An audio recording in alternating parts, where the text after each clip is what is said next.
Praise the Lord. படித்து முடித்து நல்ல வேலைக்காக காத்திருந்த 2 நண்பர்கள் இன்டர்வியூக்கு போனாங்க. இன்டர்வியூ முடிந்து வெளியே வந்த இருவருமே செலக்ட் ஆகலைங்க. அந்த கம்பெனியில் அவர்களை செலக்ட் பண்ணாததற்கு என்ன காரணம் என்று சொல்லியிருந்தாங்க தெரியுமா? முதல் இளைஞரின் உடை சரியில்லை என்றும் இன்டர்வியூக்கு எப்படி உடை உடுத்தி வர வேண்டும் என்று கூட தெரியவில்லை என்றால் இவனால் நாம் கொடுக்கும் வேலையை எப்படி சரியாக செய்ய முடியும் என்று இன்டர்வியூ எடுத்தவர்களின் எண்ணமாக இருந்தது. சரிதானே? இரண்டாவது இளைஞர் பேசின விதம், அதாவது அவர் பதில் சொன்ன விதம் இன்டர்வியூ எடுத்தவர்களுக்கு பிடித்தமானதாக இல்லை என்றும் இன்னும் அதிகமாக கற்றுக்கொள்ள வேண்டும் என்று சொல்லி ரிஜெக்ட் பண்ணிட்டாங்க. இன்றைய காலகட்டத்தில் இன்டர்வியூ மட்டுமல்ல, ஒரு மேரேஜ் ஃபங்க்ஷனுக்கு போனால் கூட மற்றவர்கள் விரும்பத்தக்க ஆடைகளை உடுத்தி செல்பவர்கள் மத்தியில் எளிமையான ஆடைகளை உடுத்தி செல்பவர்கள் எல்லா விதத்திலும் எல்லா இடங்களிலும் ஒதுக்கப்படுகின்றனர்.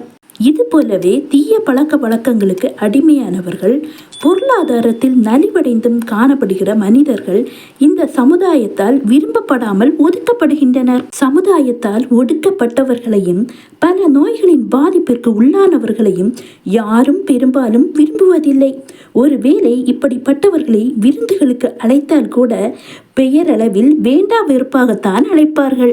ஆனால் நமது கர்த்தராகிய இயேசு கிறிஸ்துவோ மனிதன் பார்க்கிற விதமாய் பார்க்காமல் தகுதியிட்ட மற்றவர்களால் ஒதுக்கப்பட்ட நிலையில் இருப்பவர்களையும் விதவைகளையும் திக்கோட்டோரையும் கெட்ட பழக்க வழக்கங்களுக்கு அடிமையான பாதிக்கப்பட்டவர்களையும் நேசித்து முழு மனதாக அவர்களும் மகிழ்ச்சியான வாழ்க்கை வாழ வேண்டும் என்று விரும்பி அப்படிப்பட்டவர்களுக்கு உதவி செய்து அவர்களை தூக்கி எடுக்கவே இன்று கர்த்தராகிய இயேசு கிறிஸ்து அழைக்கிறார்.